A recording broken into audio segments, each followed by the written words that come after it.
Sir சொல்லுங்க.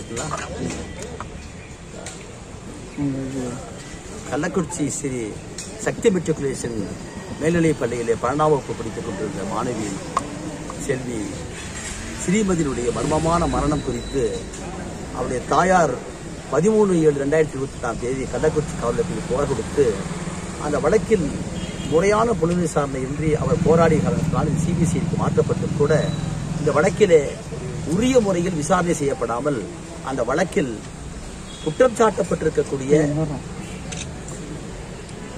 5 பேரையும் விடுவித்துவிட்டு குற்றம் சாட்டப்பட்ட போதே இது ஒரு உண்மைக்கு மாறான இயற்கைக்கு மாறான மரணம் என்பதை ஒப்புக்கொள்ளப்பட்டு இதற்கு காரணம் இங்கு இருக்கக்கூடிய நிர்வாகத்தில் இருக்கக்கூடியவர்களுடைய சில முக்கியமான புள்ளிகள் அவர்களுக்கு பின்னால் இருக்கக்கூடியவர்கள் என்று சொல்லி பல முறை அவருடைய தாயார் செல்வி பெயரெடுத்து கூட இந்த வழக்கிலே காவல்துறை அதனுடைய தலைமையாக இருக்கக்கூடிய டிஜிபி அன்றைக்கு இருந்த ராஜா அவர்களே இந்த வழக்கை பொறுத்தவரை இது ஒரு தற்கொலை என்று முன்னறிவிப்பாக அறிவித்து விட்டார்.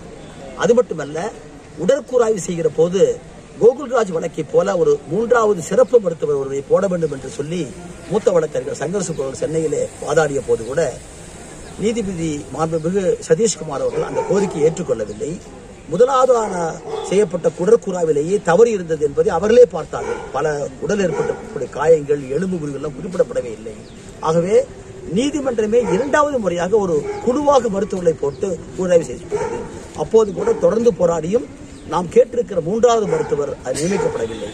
ஆகவே அந்த மருத்துவருடைய அறிக்கையை வைத்துக் கொண்டும் காவல்துறை கொடுத்திருக்கக்கூடிய அந்த ஸ்டேட்டஸ் ரிப்போர்ட்டை வைத்துக் கொண்டும் குற்றம் சாட்டப்பட்டிருக்கிற ரவிக்குமார் அவரை சார்ந்திருக்கக்கூடிய 4 பேரும் பிணை கேட்டு போராடிய போது உயர்நீதிமன்றத்திலே மாண்புமிகு இளந்திரன் அவருடைய நீதிமன்றத்தில் இந்த ஸ்டேட்டஸ் போலீஸ் போட்டிருக்கிற சிபிசிஐடி போட்டிருக்கிற ஸ்டேட்டஸ் ரிப்போர்ட்டை வாங்கிக் கொண்டு இது ஒரு தற்கொலை என்று சொல்லி முன்கூட்டியே அவர்கள் அறிவித்தார்கள்.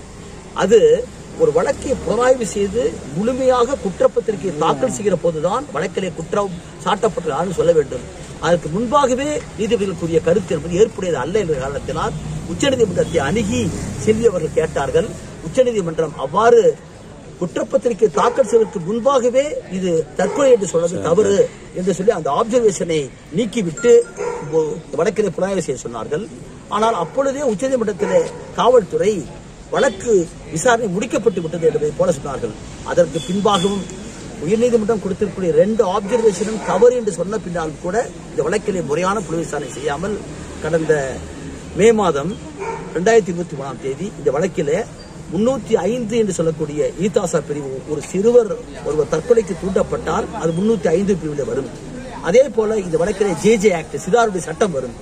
இந்த 2 சட்டங்கள் இருக்கக்கூடிய அவங்களை எல்லாம் நீக்கிவிட்டு வெறும் அந்த விடுதியை முறைப்படி அனுமதி பெறாமல் நடத்தியிருக்கிறார்கள் என்ற ஒரே ஒரு குற்றச்சாட்டை மட்டும் போட்டு இந்த வழக்கிலே முடித்து விட்டார்கள். அந்த முடிக்கப்பட்டிருக்கிற க்ளோஷர் ரிப்போர்ட்டை விழுப்புரத்தில் இருக்கக்கூடிய சிஜிஎம் கோர்ட்டில் தாக்கல் செய்தார்கள்.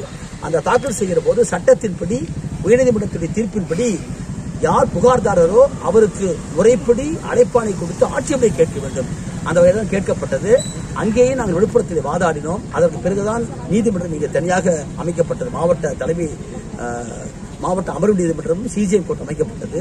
ஆகவே இந்த நீதிமன்றத்திலே வந்து எங்களுக்கு சம்மன் வந்த பின்னால் சென்ற முறை வந்து நான் வாதாடினேன். அப்போது இந்த தரப்பில் அரசு தரப்பிலே ஆஜரானவர்கள் வாய்தா கேட்டார்கள்.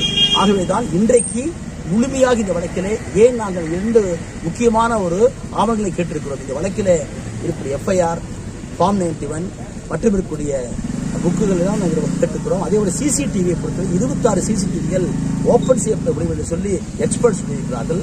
அதோடு சேர்ந்து காலையிலே பேசக்கூடிய அந்த தொலைபேசி தொடர்பு காவல்துறைக்கும் சாந்திக்கும் ரவிக்குமாருக்கும் காவல்துறைக்கும் இருக்கக்கூடிய அந்த தொலைத்தொடர்பு, அதே போல செல்விக்கு கொடுத்திருக்கிற தொலைத்தொடர்பு, இவை பற்றி கூடிய சிடிஆர் லிஸ்டும் ஐபிடிஆரையும் கேட்டிருக்கிறோம். அதை பற்றி இன்றைக்கு நீதிபதி அவர்கள் முழுமையாக கேட்டார்கள். அரசு தரப்பிலே வாதாடுவதற்காக மீண்டும் வாய்தா கேட்டு 28/5/2024 வாய்தா போடப்பட்டது. அதை வாங்கிய பின்னால் எங்களுக்கு கொடுக்கப்பட்ட நாங்கள் கேட்டிருக்கக்கூடிய ஆவணங்கள் பெற்ற பின்னால் முறையான புரொட்டஸ்ட் பெட்டிஷன் போட்டு இது வாதாடுவோம். 28/5 அரசு தரப்பு வாதாடுவதற்காக டைம் கேட்டிருக்காங்க. அன்னைக்கு பேசி பிடிச்சாலும் நாங்கள் டாக்குமெண்ட் கொடுத்தாலும் அடுத்த நாளே போட்டுக்கோங்க. we are ready. we have to produce a document சொல்லி for a full-fledged report that we have to file. Okay.